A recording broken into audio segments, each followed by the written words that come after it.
Hello everybody, this is Aaaaaargh again, and I'm recording from my front room here in Ashburton, Devon. Today I'm making a short video for you, and it's about the fear that many people can have about being on their own, which is a surprisingly common problem, and of course many of us are having to face being on their own during this lockdown period. And it can lead to feelings of absolute dread. What on earth am I going to do with myself? How am I going to manage it? And I'm running out of people to telephone to give me a bit of support. So today I want to explain some of the reasons why this can be a very deep-seated fear, the fear of being on our own. And I'm going to be using my past experience as a child psychiatrist and as a psychotherapist to tell you a little bit about what we now understand about early childhood experiences that can lead to this. Understanding why you have this fear is the first in a series of steps to being able to manage this problem. And in fact, if we can learn to tolerate any form of anxiety, we can actually get rid of it. And so this quarantine period, which might seem very scary at the beginning, could actually be a godsend for many people. So I'm going to start now by telling you a little bit about the reasons in early childhood that can cause this very primitive terror of solitude of arising. So there are many reasons why a person's mother or primary caregiver may have been unavailable to them when they were an infant or small child. So a mum might have been looking after somebody else in the family who was really unwell, whose needs came first, and just not have had time to attend to a crying baby. Just after the war, and sadly a lot of women's husbands were killed, women had to go out to work very early. A child could have been left with a neighbour or someone else who again didn't attend to them when they were crying. And mothers or fathers can also be psychologically unavailable. So if a mother has postnatal depression or alcohol problems, she won't have been there for the crying child. Also, if we go back to the 50s and 60s, a couple of things were common practice which are no longer really recommended. One of these is leaving a child to cry rather than comforting it, either in a crib or outside in a pram. A famous children's doctor called Dr. Truby King advocated this parenting method. And it might suit some children who are naturally quite self-reliant, but for other infants it's very traumatic as an experience. In addition, it was commonplace if a child had to be admitted to hospital to not allow parents to visit apart from during very limited visiting hours. And if a child had a bad infection, they might have been kept in isolation behind glass. So at the very time a poor child was in pain or unwell, their parents weren't there at all, or they were on the other side of some sort of ghastly window where they couldn't be reached.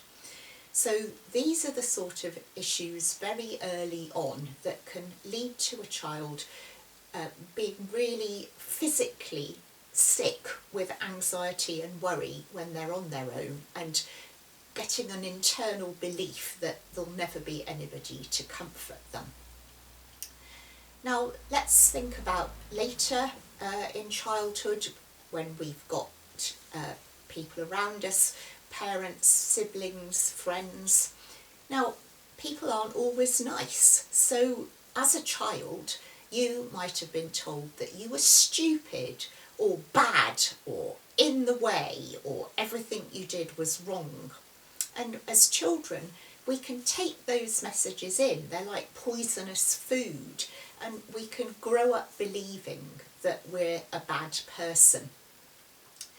Also, as we get older, we may behave in ways that are not very pleasant to other people, and we can be cruel to people even, sometimes on purpose, sometimes not really knowing what we're doing and not meaning to cause hurt.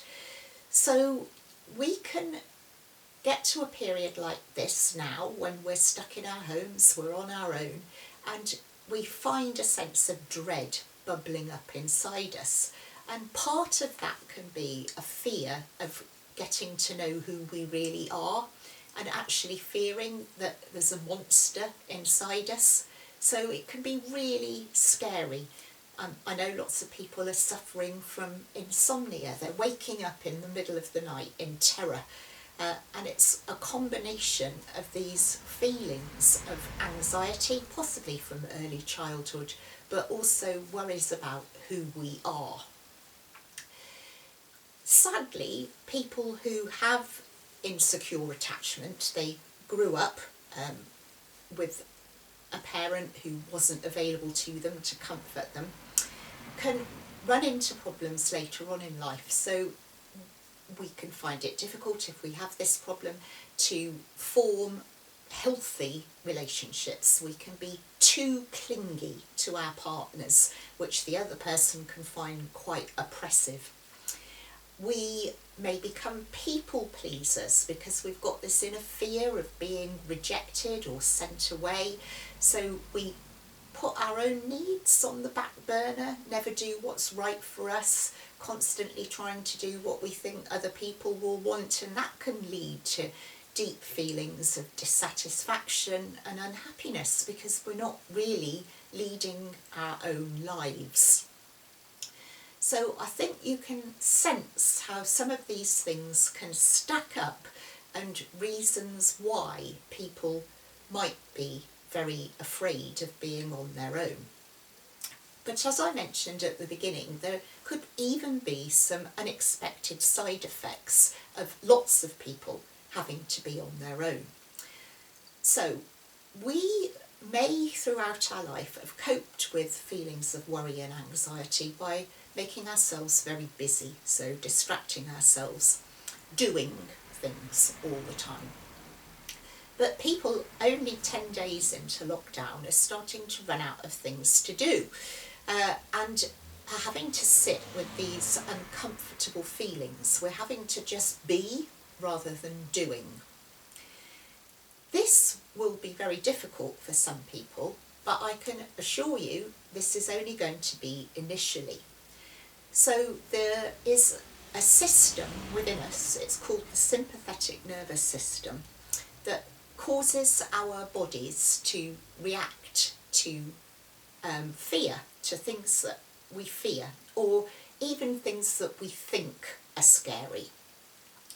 This is the bodily system which increases the chemical adrenaline, which makes our heart beat very fast, makes our breathing more shallow so we can hyperventilate, it makes our thoughts race, and it can also give us some of those physical sensations like wanting to wee or feeling sick, that pit feeling, and pit of the stomach feeling.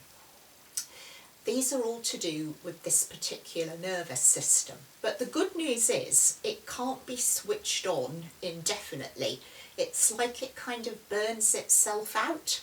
And if you can sit with feelings of anxiety for long enough, just surrender to them rather than distracting yourself away from them, you actually find that you can tolerate the feelings so much more easily. And there are a few things that you can do to help tolerate them, and I'll go into those as well for you. But I will be doing another video specifically on coping with anxiety, so you may like to look out for that as well. So, yes, if we can sit with worry and anxiety, we learn to tolerate it. But there are ways that you can magnify this process, if you like. So let's think about the phrase, buy myself. So the word by can mean next to. So one of the things that you can do is imagine that part of you that's very anxious and feeling sick with anxiety as a child, and that little child is sitting next to you. So you become an adult observer who can see that anxious part of yourself and offer it comfort. Tell it that you understand why it's anxious. It's because of things that happened in the past, but it is going to be okay. This is a really helpful thing to be able to do to increase your sense of being a calm observer. And you might find that other things help with this process, just some slow, deep breathing, listening to some very gentle music, or there's lots of things available online now. So the practice of mindfulness is about learning to become a calm observer. Or you might find it helpful to join in with online meditation or prayer sessions or yoga, but if those are all a bit too weird for you, just stick to the deep breathing and just imagining that the anxious part of you is next to you and that you can look at it and comfort it. I think you'll probably find that very helpful. Okay, so let's just move on. Don't worry, this won't be a long video. But I also wanted to talk about the fact that as you've gone through life, you may not have behaved in entirely pleasant ways to other people. And one of the other emotions that's very difficult when we're on our own is guilt. If we start to feel guilt rising, it's also a good idea to begin to manage that better than we have in the past. So again, the first step is to understand why you behaved the ways you did. You might have been under particular stress, you might have been unconsciously copying things that people had said to you or ways that they behaved to you. You may have the sort of temperament where you react quickly. Maybe in the past you would do things before you thought about them.